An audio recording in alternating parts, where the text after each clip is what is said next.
Sir Martin Sorrell, such a privilege. Thank you so much for accepting this invite to share your view and your vision with me. Good to see you. Do I call you Beppe or Giuseppe? Giuseppe is fine. Beppe is for friends. Of course, you can call me Beppe. But Beppe, because we have a Beppe in our Milan monks. I know him very well. Yeah, he's very good. Very good. He used to work with me, so we worked together with HR and AKQA later. So we've known each other for a while. Good. Cool. So thanks so much for being here.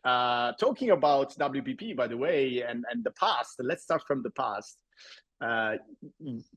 We have spent 10 years with WPP, and of course, you founded WPP and you run WPP for a few decades.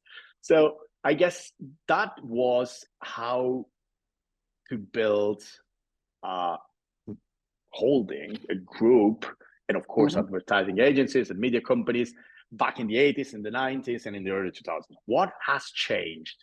And perhaps what are you now doing with S4? What is the big difference? I guess we could talk about this for hours, but if you had to just break it down into a few points. So I had two lives. I mean, one was Sarch's, which was also a holding company structure, and the other was WPP, and S4 is different. I mean, Sarch's was about globalization, WPP was about globalization and the rise of tech, and I guess S4 is more about the rise of tech, or the continued rise, the rise and rise of tech. The model at S4 is totally different to both Sarch's and WPP.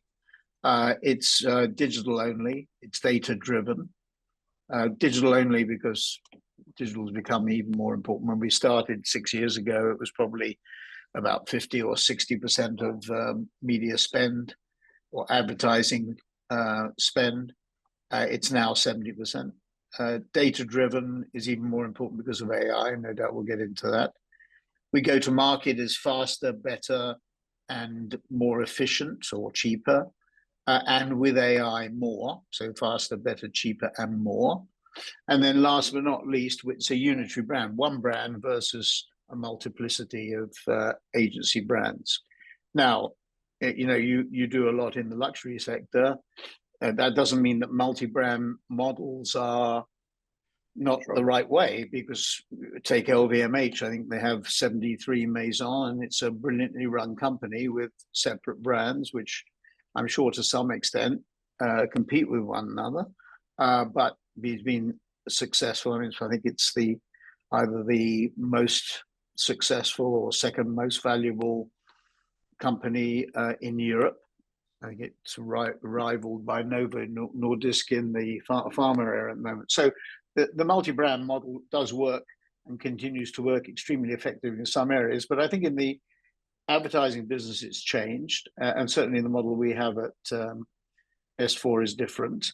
It's a model also which doesn't, in terms of inorganic acquisition, rely on earnouts. It relies more on equity ownership, and I think that unifies ownership and control, and I think that's really important. So the people who run the business have a very significant equity interest in the business in which they run, whereas with an earnout driven structure, that is not the case. But the principal difference are those 4 points: digital only, data driven, faster, better, cheaper, and more, and a unitary structure. And what do you respond to the critique that's, of course I agree, and I have that very similar background, so I'm with you. But sometimes when I am in a conversation with more traditional, advertising professionals, they tend to say that we're sacrificing the real essence of branding and how to build a brand in the long term and how to make it relevant for people and so on, and what brand stands for. We're sacrificing all of that for efficiency, effectiveness. Why do you say that? I mean, I don't think that has anything to do with structure. It has to do with the nature of the work. I mean, how you execute the structure is totally different to what you just said. Fair enough. I mean, it's a question about what is the best way to create, produce, distribute work for clients. And if you take digital only, because we think that's where the growth is in the business, data driven, because we think that informs insights, faster, better, cheaper, and more, because we think that's the way the market is going. And then unitary, because that gives clients access to the 7,500 people that we have in 34 countries at S4 and its operating brand Monks. So I think it's got nothing to do with what you just said. These are different ways of getting to where you just said. It's got nothing to do with the nature of the business in the sense that you outlined it. I think a unitary operation where driven increasingly by AI, which will we'll get into where AI is affecting our business, but it democratizes knowledge inside a business. So the difference, as you well know from WPP, was you had silos. You had good people, and we were talking a little bit about your own experience. We had good people inside WPP, but they tended perhaps to operate on their own rather than as part of a continuum or an organization. When you have one brand, or when you're seeking to get to one brand, that enables you to the clients to access everybody inside the company. Now, what AI is doing is flattening organizations. You only got to look at NVIDIA and the way it is reported that Jensen Huang runs NVIDIA with 51 direct reports or whatever it is, and very few one-on-one meetings, and focusing on setting people objectives and then seeing whether they've made those objectives or not. But the basic point is that everybody knows what's going on. I mean, good people are good by definition. Good people who share are the real jewels. So I totally agree. I mean, the best example of that currently, I think, is Microsoft. If you look at how Steve Ballmer used to run it and contrast it to where Satya Nadella is running it, I think it's a very different structure, and I think the results epitomize what Satya. I mean, McKinsey wrote a really interesting article recently on the power of one brand. I think they came up with a figure, I don't know where they got it from, that one brand was 24% more effective or more valuable or whatever than multiple brands. Again, I don't know where that figure came from, but it does show, I think, directionally, is if an AI is going to really enhance that model, it's going to, organizations that work together efficiently to an objective, to meet an objective, are going to be the ones that are really effective. So the holding company model, I think, is past its prime. It was founded by Marion Harper in the 1950s. So, it's been going for 75, 80 years, and it hasn't really changed. But when it comes to execution, so structure-wise, you made your point very clearly, and I totally agree. I guess my objection was more related to the execution, in the sense that I agree with you. If you're not siloed anymore, if there is unity, you work in a more unified way by definition. There is more consistency. People are motivated in a different way. So I hear you and I agree.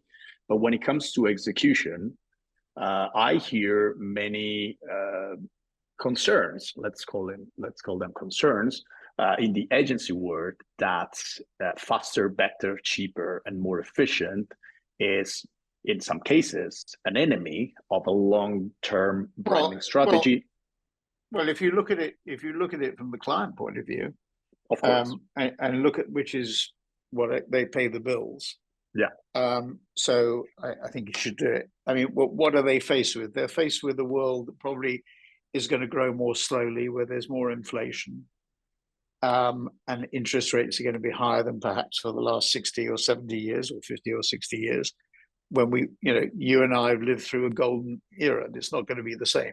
It's going to be very fragmented. If you look at US, China, Russia, Ukraine, Iran, Israel, or Iran and the Middle East, all those things, notwithstanding things like North Korea, it's going to be a world which is very much more fragmented, and where clients are going to find it much more difficult than they did before. So being faster, being better, being more efficient or cheaper is going to be what clients want, whether you and I like it or not. I totally agree. No, I totally agree. I also think, and this may be heresy, but I also think that maybe people's timeframes have become much shorter.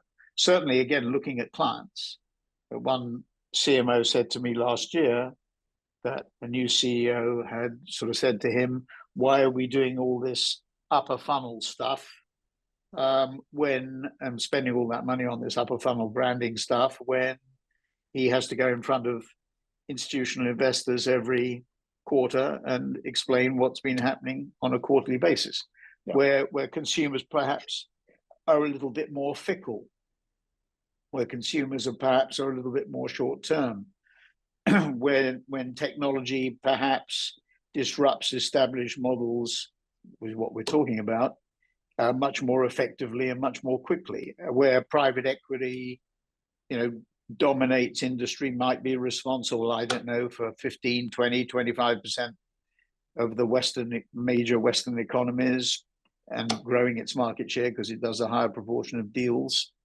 where private equity's time frame is 4 or 5 years, which is the same time frame as a president or prime minister. So I think, you've got to wake up to the fact.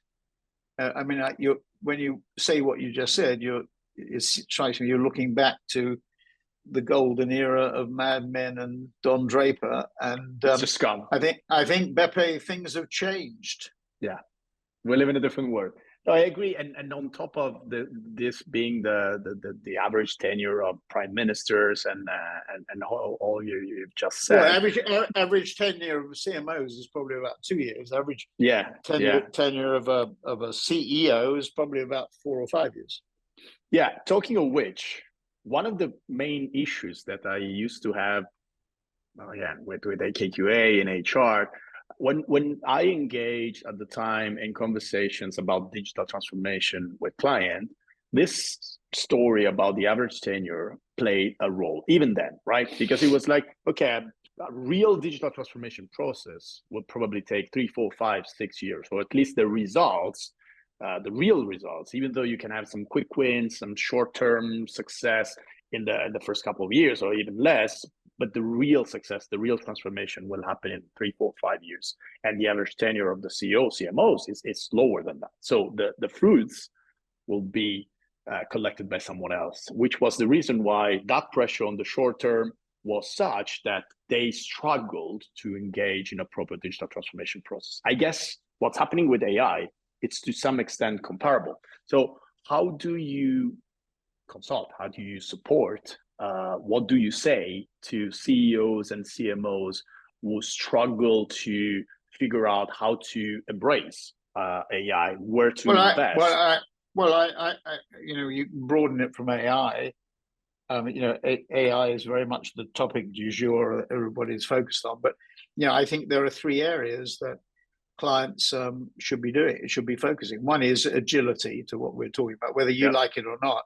When we're on the verge of a major, or we may be on the verge of a major conflagration in the Middle East, where we still have a war going on in Eastern Europe. It's been going on for 2.5 years, where we have US and China standing off in relation to Taiwan, and maybe even other geographical issues. It's a world which is a pretty precarious world and a very difficult world. So agility is the first piece of advice. So, and everybody likes to talk about agility and how quickly their organizations react. And from dealing with organizations, that's not the case. So agility is key. Yeah. Second, taking back control. I think clients have surrendered to, it may sound strange coming from me, an agency person, but I think clients have surrendered too much control to the agencies. That happened after the great financial crisis of 2008, when people were trying to reduce headcount and costs, and CFOs would say, get all the cost out of the company. in an AI driven world, or a technology driven world, or a platform driven world, or a streamer driven world, having control of content. And what the third thing I'm going to come on to in a minute, data, is critically important. So take back control is the second piece of advice. And the third one is first party data, which is, with deprecation of third party cookies, which has halted yet again, but the point is well made that the critical piece of data is first party data. I mean, look at the luxury data that LVMH has from its 73 Maison. I mean, if you can develop insights from that store of data, consented data, so it gets over the privacy issue. Consumers, we hope, know what they're letting themselves in for when they say accept on the website, but let's assume they do for a minute. It's a critical point. All this, I think, drives me to the view that first-party data plus the signals from the platforms are becoming the critical piece of data. All of that, by the way, informs creativity. It doesn't destroy it. There's a common thread running through, people, as you just expressed, wearing rose-tinted glasses, looking back to the past. They thirst for, survivor bias. Actually, they thirst for what happened years ago, and it's very difficult to come to terms. You said in relation to your own business that the Spring Studios is that AI is going to change the nature of your agency business hugely, and a lot of the things that you're doing currently will be done by AI or similar processes in due course. So it's not an easy world, and in that, I think our role is to advise clients in the best way. So I think agility, take back control, and first party data are the key areas. The three key areas, yeah. And I like this perspective, and I hear you. It's definitely a priority. I'm not sure how companies. When people say I hear you, it means they usually mean no, not in my case. Not in my case. In my case, I really literally hear you, and I share and absolutely empathize. But it's hard. I mean, every time that I try to discuss this with clients, we always get to the point where the theory is clear, but as you know very well, execution is strategy for breakfast, and it's not that easy to turn this into a plan and act accordingly for a number of reasons that are very different every time. Let's say you were a 22-year-old gentleman. I wish. With deep passion for advertising, and maybe you're a copywriter and you work with an art director or vice versa, assuming that this creative couple is still relevant as it was, as a couple, as an entity, for all the reasons that we know very well. And of course, you are both scared, but also enthusiastic about what AI can do. It can inform creativity together with data. It can probably accelerate the initial phase, provide you with better insights, and so on and so forth. Do we still need the same roles? Do we need the same amount of people, which is the real question, I guess? Well, I mean, you've got to look at everything that's going on. So I think, there are 5 areas. I've already referred to one of them where we see the impact of AI. The 5th one was democratization of knowledge, spreading knowledge throughout companies. The first 2, copywriting and visualization, or the impact of it, and personalization of scale, personalization at scale, or hyper-personalization at scale, which was always the promise of the web. It's now being fulfilled with AI. Those 2, I think in the first case, we will need fewer copywriters and visualizers. I think that's going to be the case, like them or not. But those that work in that area, or those areas, must use these techniques as tools. They're not displacements, they're tools. They enable them to do better work, more effective, more creative work, more effective work. than they could do before. So they've got to be seen, copywriting and visualization, which has reduced the time to market. So instead of taking weeks or months, it takes hours to do it. Now, the problem is not copywriters or visualizers. The problem is your agencies and others sell time. And if you've got less time, it takes less time to do it, your revenue. So you have no incentive. I remember I got off a stage with Atifa, the editor of campaign in Singapore, and a guy from WPP actually came up to me and said that he got 18 people under his guidance. They work Monday to Friday. He can execute with AI all they do at 10 o'clock on a Thursday morning by pressing a button. But he has no incentive to do it because he's paid by clients for the time he spends, and his power depends on how many people he employs. So in that visualization copywriting area, maybe there will be fewer. Now, maybe that the demand for content is so great that there'll be more copywriters and visualizers doing that work, but they're going to be more effective. Yeah. They're going to be more creative. They're going to be better than they were before. So that's one thing. The second area, hyper-personalization at scale, which is huge, and GM is the big example of that. They are the first major, the 11th largest advertiser in America. The first one to turn their model upside down. They now have 4 upper funnel independent creative agencies. 2 come from Stagwell, and we're the foundational agency underpinning all of those 4 brands. So GMC, Buick, Cadillac, Chevrolet being by far the biggest in terms of volumes.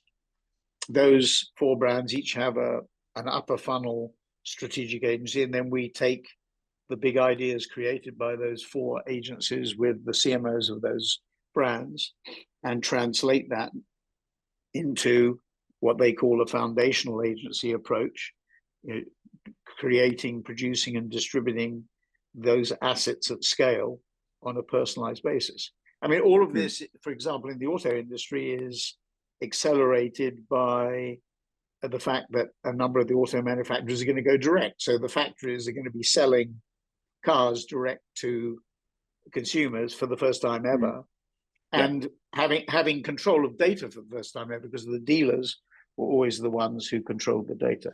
So in those first 2 areas, I mean, I think hyper-personalized, I mean, there isn't a CMO that we've presented to in the last, I would say, eight weeks who isn't absorbed in looking at personalization at scale or hyper-personalization at scale. One financial services company, we're talking to 80 million people on their data platform. They have a travel company, so they know that Beppe books a ticket to New York. They'll supply you with hotels, restaurants, whatever in New York. So this personalization, what I call Netflix on steroids, it's the best way to put it, because I still think Netflix has the best model, is I think the model of the future, and what GM are doing. And by the way, to your point, GM are doing it at a time when they're extremely successful, extremely profitable, and doing very well. So to have the courage and foresight to do this, usually people say, if it ain't broke, don't fix it. So 2 quick topics, two more quick topics. One, you've already touched on it, so I just want to start with this, and then we move to the last one. This one specifically is about the business model of consulting services in general, agency if you want specifically, but this is the same for the McKinseys of the world that you have mentioned, or the Accentures, or the whatever, E&I and EY and so on and so forth.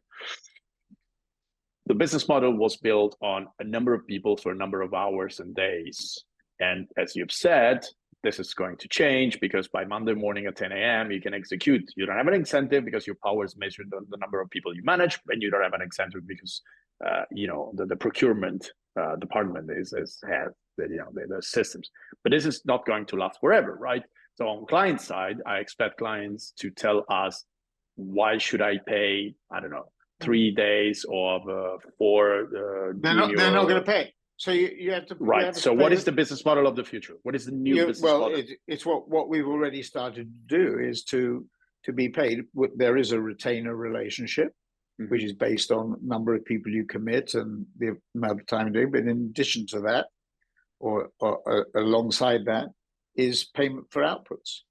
So hyper personalization at scale, you get paid on the assets you produce. So it's but also success fee, maybe. It can be, but I think it's success. Success is the assets you produce. I mean, it's the work, it's the fruits of the work that you do. It's the results you do. You can tie your KPIs, in addition to the client KPIs, key performance indicators. But essentially, you've got to shift the model from a time-based model, because we are going to have less time. In that second area I mentioned, hyper-personalization, the price of the asset may go down, but the number of assets that our clients use is going to go up, huge drop. In the old traditional model, we might produce 1.5 million assets for a Netflix series, at least in theory, or potential executions. We might be doing multiples of that now. Last question is, we grew up in a world where people worked to market products to other people. Of course, leveraging technology to ensure that the distribution of the content was accurate and so on and so forth. Let's play a game. Let's say that in a couple of years, everybody will have an artificially intelligence-powered assistant, which will take care of a number of needs. And so we will be able to natural language processing, to have a voice assistant.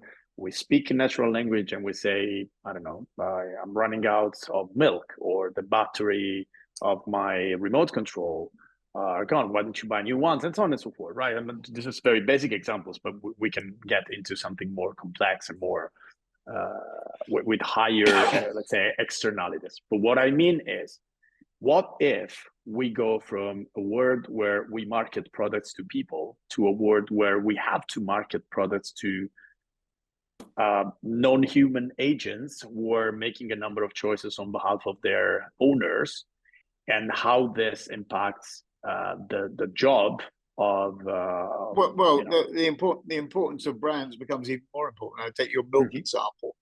You want to tell your bot to order you XYZ brand of milk, or XYZ brand of yogurt. So the power of brand, actually, in that, if that is the environment, and it's about you're sort of espousing the old own label, generic brand. Why just a brand? You don't have any brands anymore. You just order the product, and that in that we all were worried about that. You remember the books that were written and the programs that we saw that were created to discuss that. In those circumstances, the power of brands becomes even more important.